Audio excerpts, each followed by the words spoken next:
Maybe you can relate to this, but as an introvert, I only have a limited amount of social energy, and my preference is to spend it in ways that really count. In fact, avoiding small talk at business events has become one of my superpowers, and not because I dislike socializing or people, but due to instead enjoying deep dives into topics and exploring ideas on a meaningful level. And while some might misclassify this desire to talk about things that feel personally important and relevant as some form of selfishness, I'd push back and say that small talk is often what can create barriers that prevent strong, genuine business connections. But maybe the next level of those strong, genuine business connections is unlocked when conversation depth is mixed with randomness. Like, can we stick together from random, interesting topic to random, interesting topic? And you'll quickly notice that this was the type of conversation we had with the co-owner and president of PricePlow, Benjamin Kane. So yes, we obviously covered subject matter within the emerging and intersecting CPG categories of functional beverages and dietary supplements, but also covered general topics I've definitely never even remotely got close to mentioning publicly. Though, before jumping into these interesting topics and many more, I wanted to quickly provide some additional context for anyone watching the video version of this podcast episode. You might notice one, the background is different, and that's because it was captured on site at the Beverage Forum, but two, I have a co-host, Dino Sardi, who along with Danny Stepper, graciously invited me again to the new era of this prestigious gathering of beverage industry executives, where I focused on helping them launch a new podcast called Poor Decisions. So do me a huge favor and follow the Poor Decisions radio handle across all social media platforms, as the podcast will feature weekly episodes unpacking the untold stories behind the world's most iconic and emerging beverage brands. Also, an extra special thanks to Cognizant for not only being the title sponsor of the Beverage Forum 2025, but supporting this awesome piece of content. Whether you are a professional like me seeking cognitive performance or an individual focused on maintaining mental sharpness, Cognizant resonates with everyone striving for brain health. As the gold standard for acetylcholine, Cognizant is not just about supporting memory, it's about embracing life to the fullest. Learn more at the link in the description. But without further delay, here is the recent conversation we had with our good friend, Ben Kane. Well, the worst part for me is, so I was like working with like the Sensapure guys and macro cap guys. Like I got everyone sort of take, and I'm like, no worries. We want it. We need it. We are desperate to have Beverage Forum 2025 product, right? So everybody was all about it. We really wanted to do that. You were going to spike the ball, and then somehow Don't Quit stole my project. Is that what happened? Yeah, so that idea morphed into Don't Quit Protein. Yeah. And that became like the super collab, right? Yeah. And I was talking to Melanie, who is like, but aren't we doing Dino Energy, Dinosaur Energy? That's what I wanted, Dino Energy. I was just going to say Dino Energy. Let's do it. Like dinosaur, like reptile kind I'm of sold. like prehistoric vibes. Yeah. So I'm like, I want it. And then she goes, well, it was actually kind of fun to work on a commercial project. Like that product's actually going to be available for sale. That was the goal. When we had, I don't know where this conversation went. It was kind of disappointing, honestly. We wanted to do another one of those and commercialize it. Yeah. The problem is it was uncommercializable. That was the entire point of the project. Yeah, it was so ridiculous with the ingredients and everything else, right? It was like 16 plates on the label. Like, you could see though that there's elements of it that's like permeating around, like like I think that was the that point that's now going to sprout out other ideas from it, because people saw, they can do this, which I think was the point of it. The entire goal was for it to be a calling card. Because if you imagine, I think we were quoting 10 companies in total were like collaborators, right? And if any of those companies made a major sale, it was a success. Yeah. Right. So I'm not sad if, like Rev 7 you talked about the other day has aspects of it and it's still commercial. And that was the cool thing, is like someone asked me, like, do you feel like they copied it? Or like, I was like, no, it's three ingredients and a cool label. Right. Like, Don't Quit's protein soda has thermochromatic elements in the label. Like when it gets cold, it changes colors. Yep. That's cool. Lets you know how much protein you've had. Yeah. It's a pretty neat idea. Yeah, I saw that on the technology side. is kind of looking for it's like a solution looking for a problem. And there's a lot of really cool things they can do. They can do photochromatic now too. So we use it on this. When it's green, the palm trees are green. Yeah. Yes. So that's a great use of it. that was the whole thing, was like all these ingredients. We'll step back even further. You'll love this analogy. So when you go to NBA games, there's guys sitting on wood that are wearing Jordans that are not out. They're friends and family. Mm-hmm. I wanted to make a friends and family product for shows. Yeah. So see, I looked at it like a capabilities demonstrator. Exactly. And that was the whole thing, was like a couple, like, but can we make cool stuff for just our friends? Just our friends. And when you walk around the show, when you walked around supply side, there were these pink and yellow cans that people were holding, like, what is that? You know? But honestly, I had some of those around my office. That product was delicious. It was great. Like that lemonade flavor was delicious. It was surprising to me. Like I had a thought in my head, and I think a lot of times, because I've tasted so many products, you kind of have a sense before you even taste it how it's going to taste. Yeah. And I was surprised. I was like, well, this is much better than I thought. Yeah. Which is a testament to the work that you guys put into it. Yeah. It was so everyone on the team was like the best in their vertical, which was what was so cool about it. And my job was like to wrangle them together. And so like the flavor guys collaborated with, for instance, what you're talking about with the flavor is that the ketones are incredibly, like, they're acidic. Yes. And so we use that for a lemonade. Oh, leaned into it. Yeah. Yep. It was 90% lemonade and 10% pink lemonade. So we called it lemonade, but we really liked was the 10% sweetness of that little pink factor. That just, it took all those, you looked at the ingredients, they looked like it was going to taste like crap. And I apologize for my ignorance, but when you and I were talking yesterday, you were like a price comparison website. What was the role that you had in the super group? I have a lot of different hats. Is like kind of the problem. It's like I dig the Dodgers hat though, by the way. Did you get that last night? I went last night. Yeah, I just wanted to wear them in LA right now. It's like wearing the concert tee. I get it. There you go. So because I run this like host of media and content in sports nutrition, it's allowed us to like create a network where then behind the scenes we get to do a lot of consulting and kind of do fun things.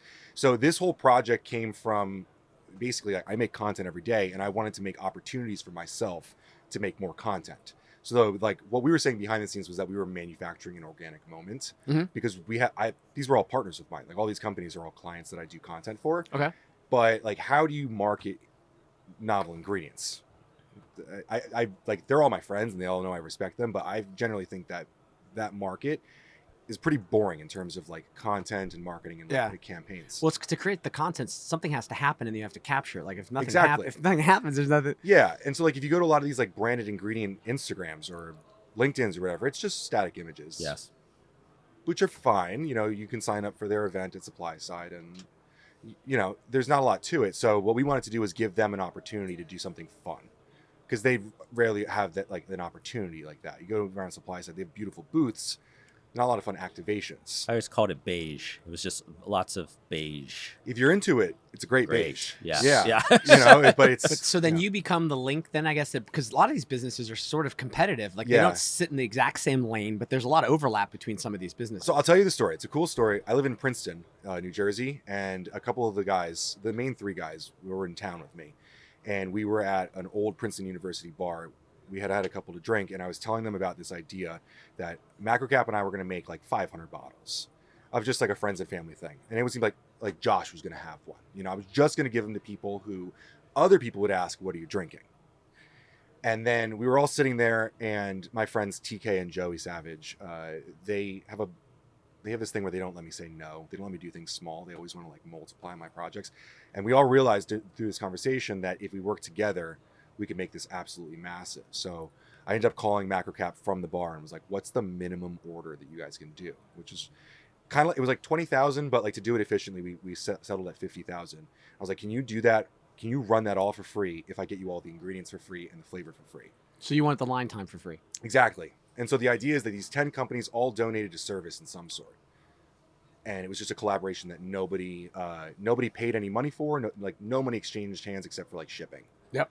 And just gave out 50,000 of them at a show just for fun. And that was a supply side product. Yeah. That was a lemonade product. Yeah. And so that was my funny thing is I'm like, man, what's he going to do with that product then? Because like I'm in this business. I hate having product around because it'll swallow you. That's what we did with it basically was in return for the product, we gave everyone a pallet.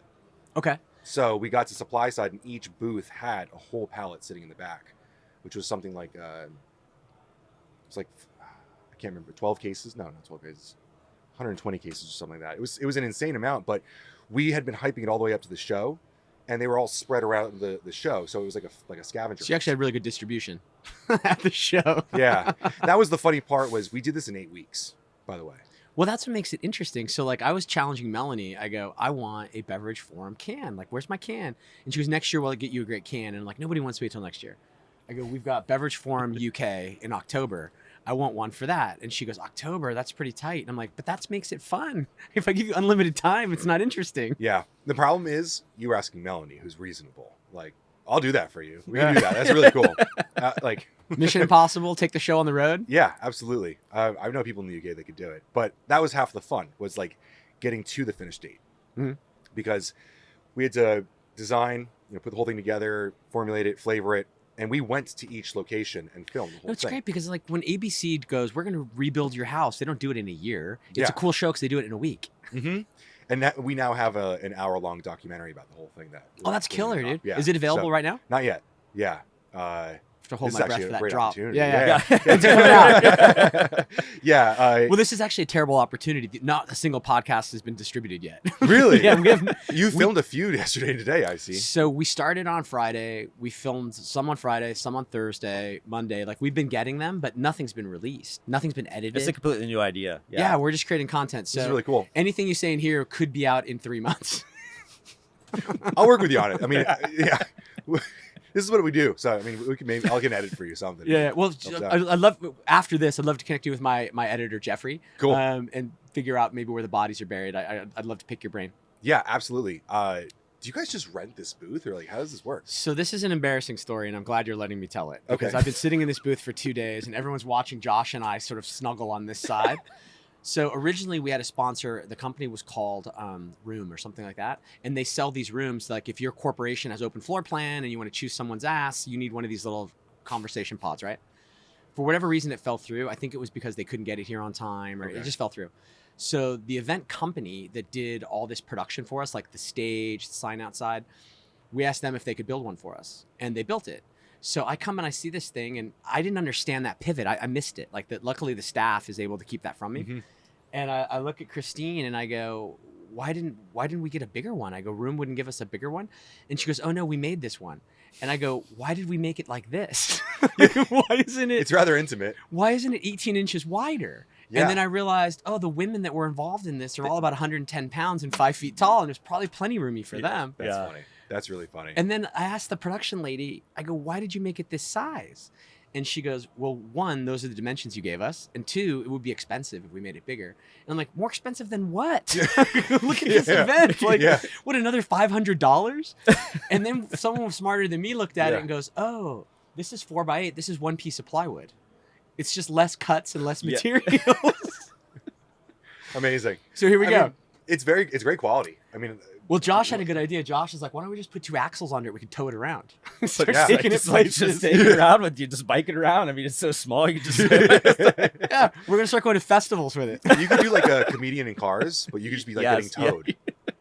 Yeah. That sounds dangerous, and I'm in. Yeah, just a little bit, but you can take the show on the road, literally. Yeah, so that's how this came about. I thought it would be cool to have kind of like a fishbowl experience.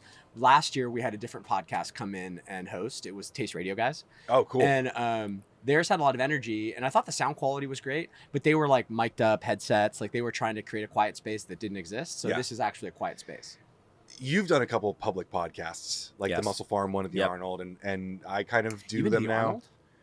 That's where I grew up at, I guess, is technically. I mean, I'd been there since I was like in high school, but then so I'm just now getting into bodybuilding, so I hear stuff like that. I'm like, oh my god. Yeah, I mean, I never was really into like the sport of bodybuilding. That was never my thing. I mean, like anybody else, you picked up those magazines as a kid, and they were superheroes to you. Yeah, you didn't understand how they got so big or what, but you just wrestling. thought, wow, look at these guys. Yeah, same with wrestling. I talked to Hulk Hogan yesterday. I almost cried.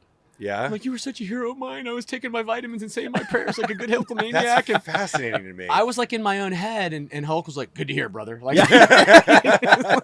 I've heard that a million times. Thank you. I was like, I'm from a broken home, and my dad wasn't around very much, and you were here for me. But that was like my first, I guess, shows was because I was in Ohio and it was an easy kind of drive down to do the Arnold Classics, things like that. But yeah, I did a podcast and they did it kind of right in the middle of their booth, which was like, it was awkward in the sense that when you have ADHD, you're looking around because you just see everything. Where here, I actually forget there's people out there because it's almost soundproof, almost to the point where you forget that the rest of the world's out there. Well, at some point we need an establishing shot so people understand what's here and we're not in a closet someplace. Yeah.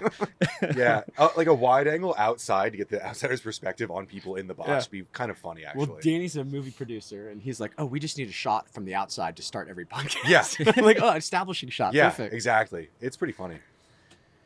But yeah, it's, the Arnold is a venue for many people. It's just like, you don't really care about bodybuilding. It's just kind of like you go because. Well, we started seeing some brands that are like, we did a deal with, Jimmy Mannion, who owns, IBBF, and we're going to be the only brand. And they get some decent traction. And the thing I like about that sport is you've got a ton of influencers that are like 100,000, 800,000 that a lot of people haven't heard of. But in that community, they're well known and well followed. Yeah. I would think you know your way around a mic at this point. I think something's, It's my bad I think stuff. the whole box is. Yeah. It's my bad stuff. Yeah. I think it's better if you line up the mic. That's with what the I just foot. did. Yeah. The interesting thing about sports nutrition, and this is, I shouldn't talk in front of Josh, but this is more Josh's topic to speak to authority on. But you have the people like their entire day, like the lifestyle is so like 24/7 that like you can get them much more into what you're talking about. It's a very, very, very dedicated community. So I just hired a coach and he's like, and these are the 6 things you're going to eat. And I'm like, why is there just one day? And he goes, repeat. Yeah. repeat. Yeah. Repeat. And then I'm talking to these other guys and they're like, you're going to get really good with sauces. Yeah. It's a Yeah, lot of understand like seasonings mustard, very well. yeah. You're No gonna love calories. those aisles. Those like. I was like, oh, ketchup? No, it's got sugar. Yeah. Yeah.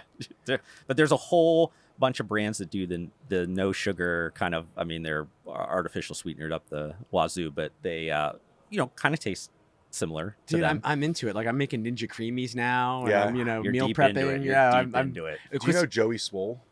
I know the name. I don't know who he is. He's in LA. He's a big Okay. influencer. I mean, I've never met him. Big, I know who he big is. Yeah. Influencer, like really big, like internet movement type level. Yeah. And he owns a company called Taste Flavor Co. Okay. I'm not compensated by them at all for saying this, Yeah. but they do a really good Shout out job. Taste Flavor Co. Yeah, really good job. I use them on everything. It's Yeah, really yeah. good. That actually, I will give them a thumbs up on that too. I'm thinking the guy that was one of his business partners I had met, and good, definitely good guy. Definitely like they are trying to get a certain part of the market. Like it's obviously not appealing to everybody, but it's for that sub niche of people. Like when you can't have those or you choose not to have those, everybody can have them. It's just that Remember people Flavor God, like the Flavor Shreds God, brand? yes, yeah. Like that. I don't actually know. from the same Yes. grouping. Yeah, That's it's all the that's where same. what Yeah, took me there. I might have ordered that. Is that still a new price? Is that still a current product? It's still around. Still around. So Yeah. I just ordered their sampler pack. Yeah, they have like pizza seasoning and this. They're very good. Yeah. So what I like about Instagram is it's good at keeping up with me. Like as I change hobbies, like I pick hobbies up and put them I down. But when understand. I'm in balls deep, right? Yep. And the good news is Instagram is able to keep up, like because now it's all Ninja Creamy recipes Yeah. and low calorie eating. And Yeah, I totally understand. It's funny though. The reason I bring that up, I'd love to know what you think about it. Like there was a moment in time where I felt like everyone carried a 6-pack bag, Yes. like some sort of gallon accessory, and had like a ton of sauces and powders for food. I don't think less people are eating healthy now, but no one's talking about those seasonings anymore. It's interesting because I do think there was a moment when that used to like totally embody who you were. Like, and I think those brands, because a lot of the other mainstream brands didn't speak directly to those people, like they, I think, really championed them. They like really wanted to show them off. Where I think now it's become such a societal norm in a lot of cases that people are less willing to like stand out. Like, Yeah. like it's just a normal part of their day to day over where you wanted to. It's kind of, I mean, you think about beverage as a whole. A lot of that is like showing off your personality. Like it kind of before, if at the happy hour last night, like if you were to look at what that person was drinking, you could almost size up what kind of person they are. This is, That's I believe badge this. value, right? I love this so much. I believe this. And actually, it's funny. Today we're doing a piece of content, so I'm gonna hawk my own shit for a Please, second. no, that's what you're here. So PricePlow is a dietary supplement channel. We talk about novel ingredients and supplements there. We launched a new company called BevLab. It's going to be just PricePlow for beverages. Okay. So I'm doing a lot of content at beverage formats. Good, we're glad to have you, by the way. Thank you. And so what we're doing today is just going around to experts. What are you drinking and why? Because I 100% believe that the drink you hold in your hand is like, status symbol might be an aggressive phrase. It's an accessory to you. It's like Yeah. It's part a of flag you. Yeah. that you fly. Yeah, and that's why I'm really bullish on non-caffeinated like experiential drinks, because everyone has a caffeine limit. We can joke around that we all drink a lot of caffeine, but we all do want to drink less caffeine. I think we all agree on it, you know?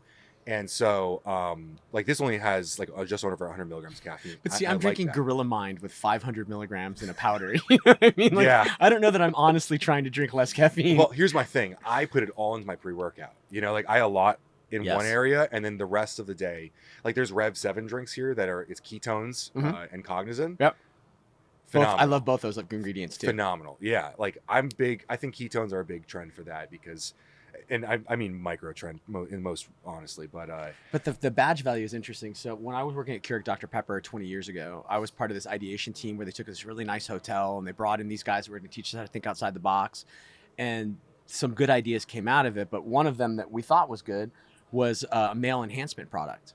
And I'm like, no one's going to want to walk around with a boner drink in their hand. Like, that's kind of a low-key thing. I'm like, guys that take a Viagra sort of do it under the table. Well, you know? it's turned into the opposite because now there's like the chewing gum, like the Blue Chews and these types of things where like, it's actually moved in a total opposite. So that was probably not going to be a good idea for anybody to do that because I don't think anybody wants to show that off. Maybe if you're like a 70-year-old guy that wants to still show everybody that he's got something left in the tank. I don't know. But are you showing that you have gas in the tank if you've got it in your hand? I don't know. At least you're saying, hey, regardless if I do or I don't, I'm ready to show up. You're definitely down to party. I'm ready to I think you see this though. I think you've talked about this with like hymns and Roman and stuff though. Like there's been a bit of like a renaissance around the topic. I think it's also like the switch from like the whole longevity to health span. Like it's kind of cool to talk about virility.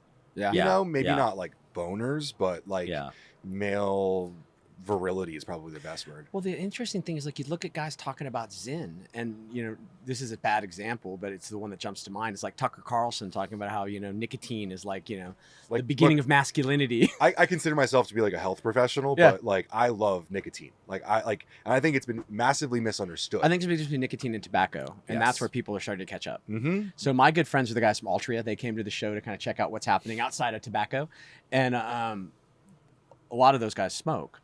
But many of them use nicotine just as nicotine. Yeah. I'm also realizing with like traveling and stuff that like gum is a great alternative to it. But yeah, I think it's been misunderstood. And I think it's Do you mess with pouches? I dipped in college, and so like pouches just something about paper against my gums gives me like the heebie-jeebies. Every time I see the Altria guys, they're always using these pouches. I'm like, God, this looks so manly. It's like special operator shit. I want to try it. I mean, and every time it gives me the spins and it ruins my night. And you feel like you're gonna throw up. Yeah. It ruined 2 dinners and it almost ruined last night. So last night I'm talking to these guys and their product's called On. It's a beautiful product, it's well made. I really like it, but I can't tolerate it. So he goes, "This is 2 milligrams." He goes, "What is it?" Oh, On the the tobacco. It's their version of Zen. Yeah, it's their version of Zen. So, and that's what's weird for those guys. So Zyn is owned by Philip Morris International, but domestically Altria has to compete against it. So they sort of win both ways, but their domestic product's On.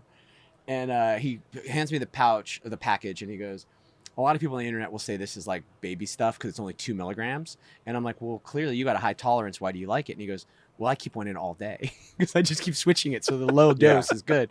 So I'm like, okay, 2 milligrams, I can do it. 15 minutes later, I'm like, I'm going to get the spins. I got to get this out. They're very strong. The Ons are very strong, and I feel like it ruined... I'm sorry if you're friends with them. No. Like, he didn't make it. They just sell it. That was the first pouch that I tried, and it kind of just ruined them all for me because, like, I dipped tobacco. Like, how bad... And I was getting, like, the spins and... Like Copenhagen? Yeah. Dude, I loved, like, some... Yeah, they had Can you make Southern it the Comfort. noise? Yeah. I can do the... Yeah. When I was in high school, all the cool guys could make the noise. Yeah, I could do it. I tried it one time, and I threw the can on my shoe. Yeah. I moved my foot, and there was perfect outline in tobacco where my shoe was. Yeah. I didn't do it for very long, but I don't know. They make great flavors. It's like a functional food in some ways, you know. It's a misunderstood herb. It's California is that you can't have flavors in California. Neither in Jersey. Is that supposed to keep kids away from it? It's weird. Yes. Well, I mean, dude, my vape's pink and blue. Like it's kids want to use that. I understand it.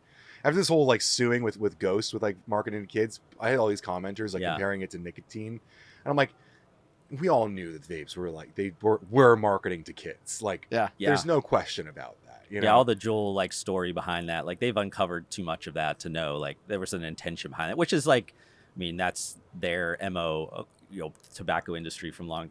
literally probably the most fascinating industry, though, to like understand just how they could, I want to say manipulate, but influence purchasing and like what they did to engineer certain products to our taste buds, are whatever. Like even when they owned all those food companies, like I mean, probably people need to uncover a lot more about that. It's probably one of the ones where there's so many secrets buried, or you probably know the guys that have the skeletons that we need to talk to. That's a good podcast. No, my guys are good guys. Yeah. I mean, you didn't have meta ad targeting back then. Yes. You had to get really creative. Yeah. It almost makes me feel like, like they say we don't have the technology that we went to the moon with. This is becoming a good podcast. Yeah. Now we're talking about moon mission. Didn't happen. Yeah, you don't think so? No way. Do you have an opinion on this? What shape do you think the Earth is? Oh, it's round, but we did not go up there. That was all propaganda because we were trying to win the war of the. Do you not have an opinion on this? So here's what's weird. Up until COVID, I believed a lot of stuff. And then after you go through COVID, it's like, I don't think we went to the moon. Yeah. You suddenly realize there's a lot of engineering, social engineering that's going on at all times. I have a friend. It does seem weird we've not gone back. Like, that's hard to beat. You're telling me in my pocket that I have more technology than they had, but yet we can't land. We're not just landing there for fun all the time. It's just weird to me. Like, I have pretty intelligent friends that have given me like the reasoning on what that is a really funny line, that we don't have the technology anymore, but like we have cell phones. It's a gross misrepresentation of what it actually is, and you're intelligent enough to know that. But also, there's one specific strand of evidence that, like, I'm not saying we need to go to the moon, but there is one really interesting thing, is that the government has admitted that in like the TV showing and like the video that we know of it, some of the video that we know of with the moon landing was faked. Yeah. They did not have enough video to put together like the full campaign, and some of it is training video that they painted out to wires. I've heard that. Yeah. That very small, like that tidbit, really ruins my whole buy-in. Yeah. Well, the other thing too is I guess a lot of the tapes were destroyed. Like the government thought, well, we won't need these, and I'm won the Cold wait War. a minute. we won it. Everybody's the government has records about everything. They destroyed the moon mission stuff for space reasons. I can't tell if this conversation is more likely to make the podcast get published or not. I started like panicking. Like, wait, I'm screwing it up right now. I think it keeps getting better. Okay, we're gonna have tinfoil hats on in 10 minutes. I'm in. Well, I podcast with a lot of people, and sometimes when conversations go this way, I start to get an email afterwards, like, "Hey, can we cut like this minute to this minute?" This might be the only released on mine because they're like, well, we can't. Yeah, well, that's the deal I have with Josh. It's like, I'll give you all the raw, do with it what you want. Hilarious. So there could be there could be a director's cut and a Josh cut floating around about this I one got interview. no rules. We could release whatever. So it's just me. If it checks my standards, it's okay. It's good. It gets released. Good. The Josh cut. That gives me enough plausible deniability. I'm like, yeah, I was there, but I didn't release it. Yeah. Josh is a madman. Yeah, we gave him everything. We didn't dictate what he could and couldn't do with it. He made himself look really smart and us really dumb. I don't know why we did that. What else, Ben? What other things do I need to know about you? Because I've learned so much about you just in the 2 days. I'm like, how have I not met this guy before? I mean, what are the stuff you're excited about? It sounds like you're involved in a little of everything. What are you excited about? I'm really right involved now? in dietary supplements. Dietary supplements are like where I live and breathe. I like beverage, and we're trying to get into it, but and how deep in dietary supplements? Like, is it I feel like it's bodybuilding or better is it for soccer Josh moms? to describe what I do than it is for me to describe what I do, because like I feel like you might see it from the outside better. If you had to explain what I do to Dino, how would you explain it? Yeah, I think they're an authority in terms of kind of disseminating the information, but like taking it, digesting it, and giving it back to a number of different stakeholders. So like they're speaking to the industry, the B2B side, all the layers, if it's supply or the brand owners, those, but also speaking to consumers. So letting them understand not like this tastes good, this what it's more of, why this product exists, what's, its potential, what's important about it, how you should approach it. So it's kind of taking a much more, I think, I want to say refined, but like there's depth to everything in terms of the content they're putting out. So there's this vein of influencers that just really do reviews, which are very much like anybody else, like, oh, that tastes great or whatever. Like it's one person's opinion, which it doesn't really help anybody. They need to understand why this product was put together through the ingredients. Is there synergistic value? Is there some depth behind the science? Why is the science telling them to do like it kind of takes a formulator's view, but it gives it in a more digestible way to the consumers. But it's become so many things to so many different people, which is good and bad. And it started, you mentioned, started as a price comparison, like because the founder has a tech background. So he really was like, I'm going to create this. And this is early internet days, early internet days where That's like where you the name didn't came from, have the ability to understand across, like Google didn't have shopping where it just told you everything. So you weren't able to do that. But now it's morphed into this media side of things that services a bunch of different sides of it, which in our, I guess, world, there's not a lot of them. There's the old media, but there's nobody putting it in a format that is entertaining and educational and attractive to maybe younger people. It's not the, the staunchy old kind of way. Yeah. What I realized, I watch a lot of content creators on YouTube from like tech, photography, videography, and you see a lot of like Apple will give release items to certain YouTubers on, this like super like escrowed content production campaign. Yeah. So here's your Apple Vision and and if you show anyone before the date, we kill you type level. And I'm super inspired by those kinds of people. I think those kinds of relationships are so cool because Apple could make the content themselves, but there are content creators advanced enough in marketing capabilities that they can do. Well, they have huge audiences, right? They work the audience. And no one's doing it in supplements. There's like NutraIngredients, Nutrition Business Journal, and stuff like that. But the supplements thing is super interesting because like I don't understand a lot of stuff. Like I hear people talking about like, oh, I take about a coffee cup of vitamins every day, and I'm like, well, what? What am I missing? And so the cool thing is, if you follow my content, I'm going to just like that'd be great. And if you follow it casually, you start to get enough content coming through your feed where you start to pick up the ingredients because my content is a mix of short form and long form content. We have a podcast where we bring experts on, but on a daily basis, you're learning about new ingredients in the market, new products in the market, and kind of like the sway in between. So like new ingredients come out, we cover them as they're released, new data, new studies, whatever. And we kind of work with ingredient companies to show how they go to market and then how you see it in market as well. So you learn about the components and the products. And all along, we're going to Sensapure, to do flavoring. We're going to contract manufacturers to show behind the scenes. We go to every expo and show behind the scenes at the expo. Got it. So it's like a look behind the veil of the scenes. And for you, it's important because I think the blending or the blurring of lines, like most of even the people that you guys work with, a lot of them have either functional ingredients or nutraceutical ingredients or things like that. And sometimes they come to you and they probably tell you these things and you're like, I don't know what the stuff is, but you get a sense because most of it's incubated within the supplement industry and these powders first, but they have the stability or the high acid or high temperature ability to run through a lot of these things. So you eventually see them permeate into the beverage space, but it usually starts into that like epicenter of innovation because the barriers are so low, which is supplements. And so because we put all these people together and we're able to create such like organic content and like commentary on the industry, we were able to launch a consulting business on the back end where we end up helping create products and help bring them to market in conjunction with our campaigns. Nice.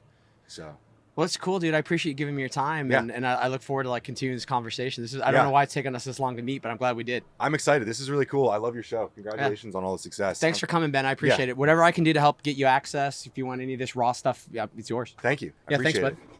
But I hope you enjoyed the first principles thinking that went into my latest YouTube video. If you did, can you do me a favor by hitting that like button? That quick and free action helps YouTube know my content is worth spreading to more people. Also, we're getting really close to reaching my next subscriber goal, and it would be great if you join me on this journey. But to do that, we need to fix the fact that slightly more than 3/4 of you that are watching this video right now are not subscribed to my YouTube channel, and that hurts my feelings. Regardless, I want to thank you for giving me some of your attention and time, and I'll see you on the next one.